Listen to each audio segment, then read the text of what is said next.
таваллути тоҷикистону ҷаҳонро аз студияи марказии радиои озодӣ пешниҳоди шумо айзон мекунем. Ман Шаълои Гулхоҷа дар хидмати шумо ҳастам. салом. Нахуст муруре дорем ба сархати мавзӯи барномаи имрӯз 22 январ. вируси нав дар чин 440 танро мубтало кард ва 9 нафарро кушт. дар тоҷикистон чораҳои ҷилавгирӣ аз сироятёбиро ба роҳ монданд. мусофире ки аз ҷумҳурии мардуми чин ба ҷумҳурии тоҷикистон ворид карда мешавад тавассути ин термосканер ва тепловизорҳо гузаронда мешавад.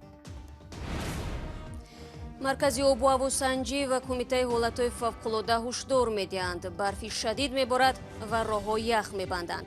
раво дар шоҳрои душанбе рашт қатъ гардидааст. динро бо сиёсат ва пул омехта накунед. насби шиёр дар бораи пӯшидани ҳиҷоб дар афғонистон баҳсбарангез шуд. و امی مردم اگر غیرت می داشتن یک دفعه می رفتن او کسی را که در مسجد میرن تجاوز میکنن در مورد ازو هم صحبت میکنن. мақомоти тоҷикистон мехоҳанд сафари шаҳрвандонро ба чин маҳдуд кунанд. ин иқдом ба хотири ҷилавгирӣ аз вируси наве аст ки 9 нафар аллакай дар чин аз он ҷон бохтанд. вируси роҳҳои нафас ки нахуст дар шаҳри вуҳани вилояти ҳубей пайдо шуд то ба Таиланду, ҷопон, Кореяи ҷанубӣ ва Амрико расидааст. қарор аст созмони ҷаҳонии тандурустӣ вазъи паҳншавии вируси навро баррасӣ кунад. ин созмон хатарҳои бемории фарогирро баҳо хоҳад дод. дар тоҷикистон бошад назорати мусофиронеро ки аз чин меоянд пурзур карданд. вазорати тандурустӣ ва ҳифзи иҷтимоии тоҷикистон бо ирсоли як номаи расмӣ аз вазорати умури хориҷа ва кумитаи рушди сайёҳӣ хостааст то дар сафари сайёҳон ва дигар шаҳрвандони тоҷикистон ба чин маҳдудият ҷорӣ кунанд. масъулини вазорати тандурустӣ мегӯянд ин тасмим ҷиҳати пешгирӣ аз ворид шудани вируси наве гирифта шудааст ки дар чин ошкор шуда ва нигарониҳо аз интиқоли он ба нуқтаҳои дигари ҷаҳонро афзудааст. ман ҳастам ки дар як ҳафта аз ҷумҳурии мардумии чин ба ҷумҳурии мо 4 маротиба тавассути ҳавопаймо шаҳрвандон рафту омад менамоянд. ҳоло ба гуфтаи ин масъули вазорати тандурустӣ назорати мусофироне ки аз чин ба тоҷикистон меоянд пурзур шудааст ва тамоми ташхисгоҳҳо барои сари вақт аз санҷишу ташхис гузарондани ин мусофирон омодаанд. дар фурудгоҳҳои байналмилалии ҷумҳурӣ таҷҳизотҳои зарурӣ аз қабили тепловизор ва термосканерҳо насб карда шуданд ки ҳар як шаҳрванде ки ҳар як мусофире ки аз ҷумҳурии мардуми чин ба ҷумҳурии тоҷикистон ворид карда мешавад тавассути ин термосканер ва тепловизорҳо гузаронда мешавад. вазорати тандурустӣ ҳамчунин аз ин ду ниҳод хостааст шахсият будубош нишонии чиноиҳоеро ки ба тоҷикистон меоянд дақиқ кунанд то вазорати тандурустӣ онҳоро то як муддат таҳти назорати худ қарор бидиҳад. нишонаҳои асосии ин беморӣ пеш аз ҳама таби баланд, ки ҳарорати баланд, дарди сар, дарди мушаку пайвандҳо ва дарди гулӯ монанди бемории зуком буда. пас аз ин ба нишонаҳои дигар яъне ки осеб ёфтани роҳҳои нафас ва шушҳо ба вуҷуд меоянд ки ин ниҳод таъкид намуд ки маҳдудияти шаҳрвандон муваққатӣ буда то мӯътадил шудани вазъият идома хоҳад кард. оҷонсии ҳавосанҷии тоҷикистон эълон кардааст ки то охири ҳафта ҳаво сардтар, барф дар кӯҳҳо шадид ва ҳаракат дар роҳҳои кӯҳӣ мушкил хоҳад шуд. ҳоло бориши барф дар минтақаҳои кӯҳӣ беист идома дорад ва кумитаи ҳолатҳои фавқулода бо нашри як эълон аз сокинони минтақаҳои кӯҳӣ хостааст дар роҳҳо эҳтиёткор бошанд ва аз сафарҳои безарурат худдорӣ намоянд. дар ҳамин ҳол корбарони озодӣ бо фиристодани наворе мегӯянд барфи зиёд боиси қатъи ҳаракат дар шоҳрои душанбе рашт гаштааст. якҷоя 2 сутка шид дар ҳамин ҷа ваем мондагием. гурӯҳе аз ронандагони мошинҳои боркаш шикоят доранд ки 2 рӯз боз дар шоҳрои душанбе рашт банд монданд ва касе ба додашон намерасад. ронандаҳо ки дар миёнашон тоҷирони қирғиз ҳам ҳастанд бо ирсоли ин видео ба радиои озодӣ гуфтанд ки дар наздикии деҳаи алигалабон дар ҳудуди ноҳияи нуробод дар монданд. видеоро рӯзи 22 январ фиристоданд. ронандаҳо мегӯянд дар қисматҳои мухталифи шоҳро ҳудуди 20 мошини борбар банд мондааст. ба қавли онҳо баландии барф дар ин роҳ аз 40 то 50 сантиметр расидааст ва идораҳои масъул роҳро сари вақт покиза намекунанд. به گفته راننده ها مسئولین فقط یک دفعه بولدوزر آورده کوشش کردند که راه را تازه کنند، اما برف دوباره راه را پر کرد. مقامات ناحیه نورآباد به رادیوی آزادی گفتند که در واقع چند ماشینی باربر در راه در ماندند، ولی به گفته آنها راه نه در پی جمع‌شوی برف زیاد بلکه با عیب رانندگی یک ماشینی کلان حجمی باربر بسته شده است. به قول آنها ماشینی باربر قاعده ها را رعایت نکرده در بین راه از حرکت مانده است. مقامات قول دادند که به زودی راه را پاک و برای حرکت ماشین ها باز میکنند، اما راننده ها میگویند تا این دم مشکلشان حل نشده است. بینندگان عزیز، اگر شما نیز شاهد حادثه شدید و یا نواری دارید که میخواهید دیگران هم ببینند، پس بر رادیو آزادی بفرستید. راههای تماس با ما را میتوانید در وبسایت رادیو آزادی زیر نشانی www.azadi.org پیدا کنید. شما برنامه خبری رادیو آزادی رو تماشا دارید. دادگاه شهر دوشنبه شکایت کاساتسیونی نیلوفر رجب را به تغییر گذاشت. این ساکن پایتخت را ماه گذشته برای پوشیدن سطر بازداشت و سپس برای مید اوباشی 550 سومانی جریمه کردند. وزارت امور داخلی آن زمان گفت که پرونده رجب و بر پایه شکایت شهروند رانو عبدالله و برای سخنان قبیح تحقیرآمیز به دادگاه ارسال شد. نیلوفر رجب و میگوید از حکم دادگاه راضی نیست. судья Азизматзода Хуршед من با همراه وکیلم رفتم، وکیل دفاع همراه با او رفتیم. 5 نفر بودم در اتاق مرافعه سودی. بله، و یوسف زاده باز یک شخص دیگر شهرت زاده نسباشون نمیدونم، همراه با همون مرافعه میرفت. چی گفتند؟ شرح ندادند که چرا بیکار گذاشته میشه، به تغییر گذاشته میشه؟ یگان چی نگفتن، فقط گفتن که به تغییر گذاشته میشود. اگر خواهین مرحمت باز بالاتر رفته شکایت کنید. دیگه یگان چی نگفتن. البته میبرم بالاتر شکایت، چون که من راضی نیستم. وقتی که من گناهی ندارم برای چی من رو جریمه میکنم؟ و همین خاطر بله با بالا نیست شکایت میکنم. شکایت شما از بالای پلیسی نوحه سینا چی شد؟ خبری هست؟ خبر تماما نیست. حتی با محترم آزاده رحمان نیز شکایت بردم.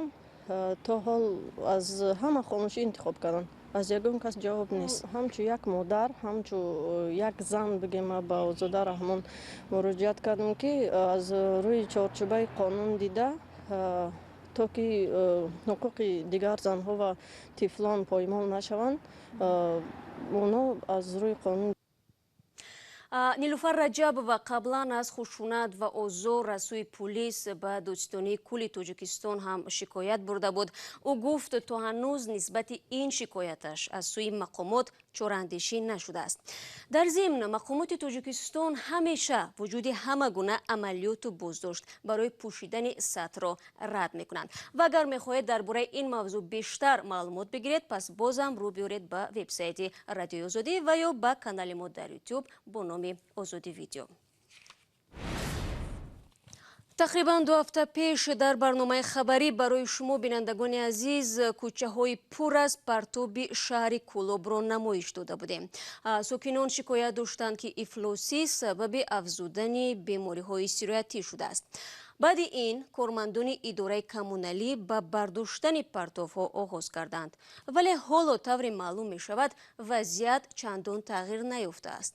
چرا؟ در گزارش محمود جان رحمتزاده و در تقدیم مومن احمدی تماشا میکنیم. اداره کمونالی شهر کولوب بعد گزارش‌ها از لبریز شدن پرتوها در شهر در 2 روز اخیر دست به پاککاری پرتوها زدند. اما ساکنان میگویند که این یک خودنمایی در نزد مردم بود و پرتوها هنوز هم در کوچه و رودخانه‌ها مثل قبل باقی است. دیدیم که 2 روز توزیع کردن. یک وای 2 روز توزیع کردن نمیشه. آخه شهر روز پر از پرتو شده گیاه. به قول ساکنان مثل حشر در 2 روز پاک کردن پرتوها از خیابان و رودخانه‌ها حل مشکل نیست. برای به تنظیم درآوردن مسئله پاککاری پرتوگاه‌ها نظام مشخص ضرور است که هنوز در شهر کولوب وجود ندارد. رئیس شهر هم تمیک زره میره و میبینه خیلی میجوره میگن خیلی نمیدون نمیکنن خود دیگریش پاککاری کردن پرتوگاه از سوی کارمندان اداره کمونالی پس از گزارش رادیوی آزادی شروع شد. به دنبال تلویزیون‌های دولتی و هفته‌نامه‌ها نیز از مشکل پرتوها گزارش دادند. ساکنان میگویند کافی نبودن قوطی‌های پرتویی سببی در هر گوشه پیدا شدن پرتوگاه‌ها شده است. جا نمیاد در جیبکش براش نشه میگیرن اون جمع پرتوش نام قضی سنگو و زینگو که اگر 100 کم از موسر که بعدی کمی میکنه. حالا در این شهر 220,000 اهالی به سر میبرد. مقامات اداره کمونالی ساکنان را به بی‌مسئولیتی در بیرون کردن پرتوهایشان و نپرداختن حق کشانیدن پرتوها متهم میکنند. اتهامی که ساکنان قبول ندارند. فعلا این اداره 12 ماشین پرتوکش دارد و میگویند برای کشانیدن پرتوهای شهر کلوب در یک شبانه روز 260 لیتر سوزشواری ضرور است که این اداره پیدا کرده نمیتواند. بینندگان عزیز، بازم برمیگردیم به موضوع حجاب و این بار به افغانستان. در افغانستان نصب یک شعار مربوط به حجاب بحث برانگیز شده است. برخی از حامیان حقوق در این کشور برانند که تبلیغ چنین افکار میتواند خطرزا باشد. ایده از منصبداران گفتند نباید دین را همچون وسیله درآمد استفاده برد. طاهر سفر موضوع را ادامه میدهد. شعاری که در هرات بحث زیاد برانگیخت. در اینجا نوشتند بدحجابی زن از بی‌غیرتی مرد است. زنانی با حجاب مرزبانان شرفی مرد هستند. شعار به یک گروه سیاسی اسلامی تعلق دارد که خود را مثل یک وزارت طالبان اداره امر معروف و نهی منکر نامیده است. بعضی ملاها طرفدار این شعار هستند. چرا بیشتر ترکیز ما بر خواهران هست؟ چون امروز از خواهران به عنوان یک آله، به عنوان یک ابزار استفاده میکنن. خواهر ما را آوردن به عنوان از که یک شامپور اعلان بکنه، او یک آله قرار دادن. به عنوان یک صابون اعلان بکنه، او به بالاخره او در معذر تبلیغات قرار دادن. لباس به تن زن مسلمان و دختر مسلمان کردن که بالاخره تو بیا لباس به خاطر که ارزش لباس بالاتر از تونه این گونه نشان میدن. بعضی دیگر از این نوشته به خشم آمدند. متاسفانه یک موضوع نگران کننده برای تمام اقشار جامعه هست. نه تنها فقط برای زنان، حتی برای حکومت میتونه خطرساز باشه.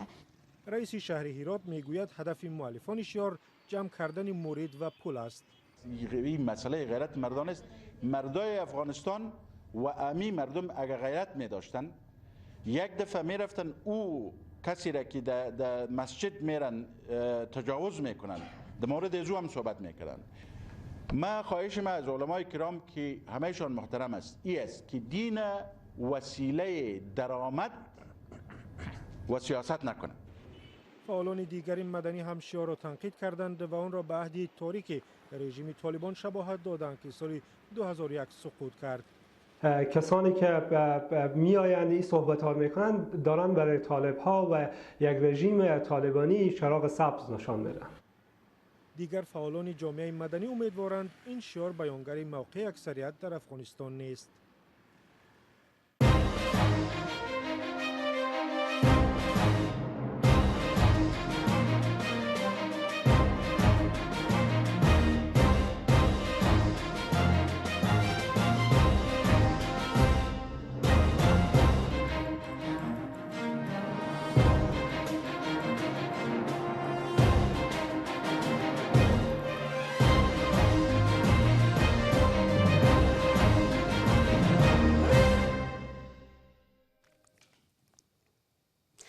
شخصیت ده مجری کوری که شب 20 به 21 январ در نتیجه آتش سوزی در یک خانه در ولایت تومسک روسیه جان باختند اعلام کرده شد.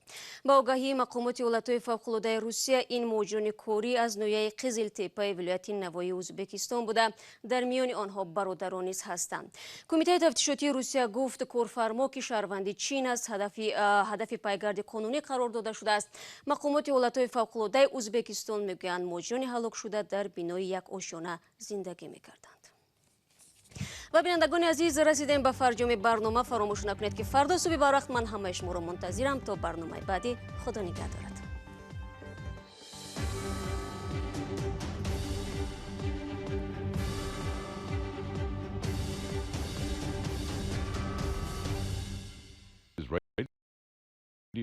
Liberty, Praha.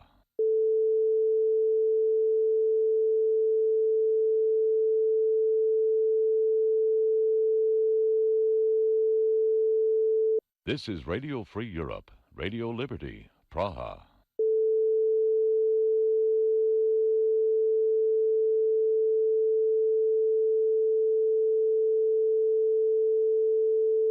This is Radio Free Europe, Radio